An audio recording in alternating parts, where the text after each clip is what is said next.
Olá, amigo ou amigo, é bom estar contigo para juntos aprendermos um pouco mais da palavra de Deus, especialmente do seu amor para connosco e da sua vontade para cada um de nós. Neste caso, ao longo destes últimos 3 meses, a sua vontade revelada aqui no livro de Deuteronômio. E antes de entrarmos no assunto desta semana, eu gostaria de voltar a fazer-te a pergunta que já fiz antes. Já partilhaste com os teus amigos os links da Rádio Tranquilidade ou os links dos nossos canais YouTube ou Facebook, página do Facebook, 2 minutos com ele? Faz isso e vais ver que os teus amigos terão a oportunidade de conhecer um pouco mais da Palavra de Deus. Porque é a Palavra de Deus que nós trazemos aqui, quer através dos 2 minutos, quer através destas lições da Escola Sabatina. Na semana passada nós vimos as referências que são feitas ao livro de Deuteronômio no Novo Testamento, quer referências feitas pelo próprio Jesus, quer por Lucas no livro de Atos, ou então por Paulo ou Pedro nas suas cartas.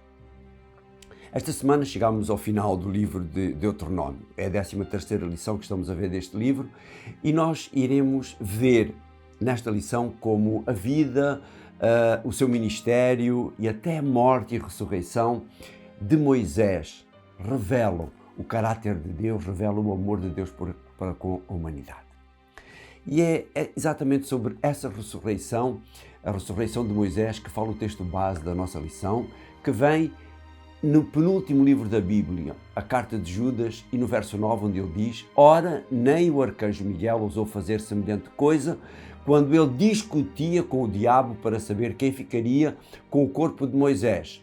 Não quis pronunciar uma sentença ofensiva, mas disse simplesmente que o Senhor te castigue.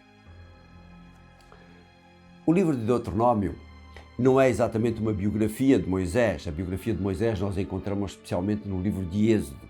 Mas ele é a figura central deste livro, quer através dos seus discursos, quer através das suas admoestações ao povo de Israel, antes da sua entrada em Canaã. Mas nesses discursos ele mostra sobretudo o grande amor, o grande cuidado de Deus para com esse povo que se estende a todos nós. E uma das perguntas que muitas vezes inquieta os estudantes da Bíblia, os estudantes da vida de Moisés, é porque é que ele não entrou na Terra Prometida. Durante o estudo desta semana nós vamos tentar compreender um pouquinho desse porquê, de acordo com aquilo que nós entendemos no livro de Deuteronômio. Desde a saída do povo de Israel do Egito, Deus tinha providenciado milagrosamente o seu sustento físico, quer em termos de alimento, quer em termos de água, e muitas vezes até ainda ao encontro da vontade daquele povo durante aquela jornada. Nem sempre foi fácil a Moisés gerir da melhor maneira esta relação do povo para com Deus, pois muitas vezes eles, tendo Moisés como elemento humano, revoltavam-se contra ele, quando na realidade estavam a revoltar contra Deus. Por toda a paciência que Moisés teve com aquele povo, ele é considerado pelo próprio Deus um dos homens mais mansos que existiu sobre a terra, se não o homem mais manso que existiu sobre a terra. Não deve ter sido muito fácil esta relação e ele deve ter tido muita dificuldade em a manter. Mas uma vez em que Moisés deixou levar pela impaciência daquele povo, e esse episódio vem relatado no capítulo 20 do livro de Números. E nós vamos ver 4 textos, 4 versículos que destacam isso. No versículo 2 do capítulo 20 diz: A água faltou ao povo e amotinaram-se à volta de Moisés e de Arão. No verso 3, e discutiram com Moisés dizendo: Oxalá tivéssemos morrido como os nossos irmãos castigados pelo Senhor. Depois no versículo 10 diz: Com Arão, Moisés mandou reunir o povo diante do rochedo e disse-lhes: Ouçam-me bem, ó gente rebelde, será que vamos conseguir tirar-vos água deste rochedo? Depois no 11, depois levantou o braço e bateu com a sua vara 2 vezes no rochedo e saiu tanta água que deu para as pessoas e os gados beberem. Conforme vemos no verso 2, o povo amotinou-se contra Moisés. E este, quando começa a falar com eles, responde-lhes dizendo, parece que ele, neste momento, deixou o caldo entornar, como se costuma dizer em bom português. Porque a resposta dele é muito dura. Diz, depois de eles terem orado, Moisés e Arão, eles receberam instruções sobre aquilo que deviam fazer. E as instruções estão no versículo 8, onde Deus lhes diz: pega na tua vara, reúne todo o povo na companhia do teu irmão Arão e na presença do povo e ordenem ao rochedo que faça jorrar água. Assim tirarás água do rochedo para dar a beber ao povo e aos seus gados. A instrução de Deus era muito clara. Ordenem ao rochedo, digam ao rochedo, deem ordens ao rochedo. Conforme nos vimos no verso 11, não foi exatamente isso que ele fez. Vamos ver novamente o verso 11. Depois levantou o braço e bateu com a vara 2 vezes no rochedo e saiu tanta água que deu para as pessoas beberem e os seus gados. Deixa-me fazer-te uma pergunta. Será que foi esta pequena desobediência que levou a que Moisés não entrasse na terra de Canaã? Parece-nos que o grande problema do que aconteceu com Moisés está descrito no verso 10, onde diz: Moisés mandou reunir o povo diante do rochedo e disse: ouçam-me, ó gente rebelde, será que vamos conseguir tirar água deste rochedo? Será que vamos conseguir tirar água deste rochedo? Reparas no detalhe. O que Moisés parece transmitir aqui é que é ele que iria fazer isso, com o seu poder. Na sua ira, ele pareceu esquecer-se de que ele era apenas um instrumento do poder de Deus. Ele, de todas as pessoas presentes naquele momento ali, ele deveria saber isso muito bem. Como nós vemos também no verso 12, palavras do próprio Moisés, neste momento crucial, Moisés mostrou uma grande falta de fé. O que para alguém como ele era indesculpável. O verso 12 diz assim: o Senhor disse a Moisés e a Arão: não tiveram confiança em mim, nem me honraram diante dos israelitas. Por isso, também não serão vocês que hão de fazer entrar este povo na terra que lhes vou dar. Referindo-se a isso, no seu discurso ao povo, relatado nos capítulos 31 e 34 do livro de Deuteronômio, Moisés vai dizer que o próprio Deus lhe comunicou isso. Vamos ver os versículos 1 e 2 do capítulo 31. Moisés diz assim: Moisés continuava ainda a falar a todo o povo de Israel, no versículo 32, nestes termos: eu já estou com a idade de 120 anos e já não me posso mover com facilidade. Além disso, o Senhor disse-me que eu não atravessaria o rio Jordão. No capítulo 34, o último capítulo do livro de Deuteronômio, no verso 4, ele volta a reafirmar isso, onde ele diz: o Senhor disse-lhe então: esta é a terra que eu prometi a Abraão, a Isaque e a Jacó, que a havia de dar aos seus descendentes. Consenti que a visses com os teus próprios olhos, mas não poderás lá entrar. O que nós vemos nestes 3 versos é que Moisés compreendeu perfeitamente aquilo que lhe tinha acontecido e as consequências desse ato irrefletido.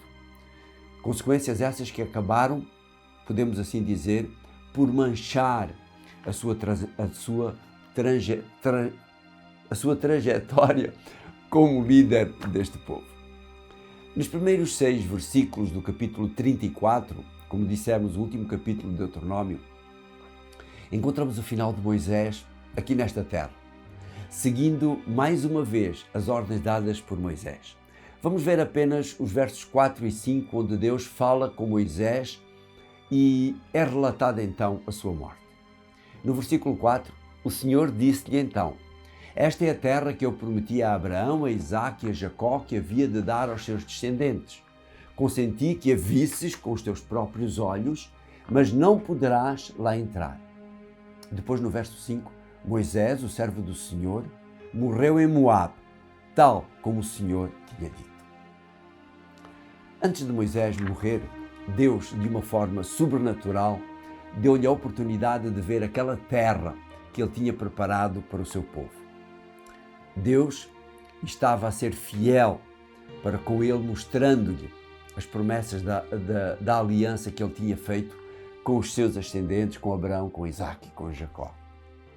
Eu gosto muito da descrição que Ellen White faz do momento seguinte, depois de Deus ter falado com ele, depois de Moisés ter morrido.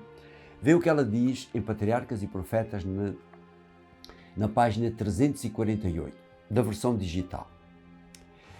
Desvanece-se de novo a visão e os seus olhos repousam sobre a terra de Canaã, que se estende à distância. Então, como um guerreiro cansado, deita-se para repousar. Conforme depois dizem os versos de Deuteronômio, assim morreu ele ali, servo do Senhor, na terra de Moabe, conforme ao dito do Senhor, e o sepultou num vale, na terra de Moabe, de fronte de Bet-peor. Ninguém tem sabido até hoje a sua sepultura. Muitos que não estiveram dispostos a atender os conselhos de Moisés, enquanto se achavam com eles, estariam em perigo de cometer idolatria com o seu cadáver, caso soubessem o lugar do seu sepultamento. Por esta razão, foi oculto aos homens. Anjos de Deus, porém, sepultaram o corpo do seu fiel servo e vigiaram a solitária sepultura. Para entendermos o que se passa depois, temos de dar um salto em termos de livros da Bíblia e vamos chegar ao livro de Judas, onde diz no verso 9, o nosso texto base: ora nem o arcanjo Miguel ousou fazer semelhante coisa. Quando ele discutia com o diabo para saber quem ficaria com o corpo de Moisés, não quis pronunciar uma sentença ofensiva, mas disse-lhe simplesmente que o Senhor castigue. Quando nós olhamos para este texto, parece que Satanás estava a reclamar Moisés para si, uma vez que o último pecado de Moisés tinha sido parecido com o próprio pecado de Lúcifer, pretendendo ser igual a Deus. Satanás esquece que Jesus viria a esta terra para morrer pelo perdão dos pecados, pelo perdão de todos os pecadores, incluindo Moisés. É por isso, Miguel, ou seja, Jesus, é por isso que ele reclama o corpo de Moisés para si, para o poder ressuscitar, tal como ele tinha ressuscitado. Apesar de Enoque ter sido levado para o céu sem ter visto a morte, apesar de com Elias ter acontecido a mesma coisa, quando olhamos para Moisés, vemos que ele foi a primeira pessoa a ser ressuscitada para a vida eterna. Estes dois grupos de pessoas, Enoque, Elias e depois Moisés, são uma garantia daquilo que Deus tem reservado para os que fazem a sua vontade. Enoque e Elias representam aqueles que estarão vivos quando Jesus voltar. Moisés, por seu lado, representa aqueles que ressuscitarão na mesma altura. Prezado amigo, prezada amiga, Moisés é um exemplo da salvação pela fé. Uma fé que leva a uma vida de fidelidade e confiança em Deus. Uma vida que procura levar outros para junto de Deus. A vida que está reservada também para cada um de nós, tanto aqui nesta terra, quanto no futuro. Pai nosso que estás nos céus, obrigado por estas lições. Obrigado pelo exemplo de Moisés. Obrigado por tantos outros exemplos que encontramos nas Sagradas Escrituras. Que eles nos possam inspirar, que eles nos possam ajudar a ser pessoas, quer parecidas com eles nos melhores momentos, mas acima de tudo parecidas com o teu Filho Jesus. Dá a tua bênção a esta amiga, a este amigo, para que nós possamos compreender melhor isso e aplicá-lo na nossa vida. Te agradecemos e pedimos no nome santo de Jesus. Amém. Foi bom ter recapitulado contigo este livro de Deuteronômio e para o próximo trimestre nós já temos assunto. Iremos ver agora o livro de Hebreus. Iremos estudar o livro de Hebreus e ver como estes últimos dias, os últimos dias em que vivemos, são retratados neste livro. Um abraço, até para a semana e, acima de tudo, gostaria de deixar-te aqui também os votos de um Feliz Natal para ti e para toda a tua família.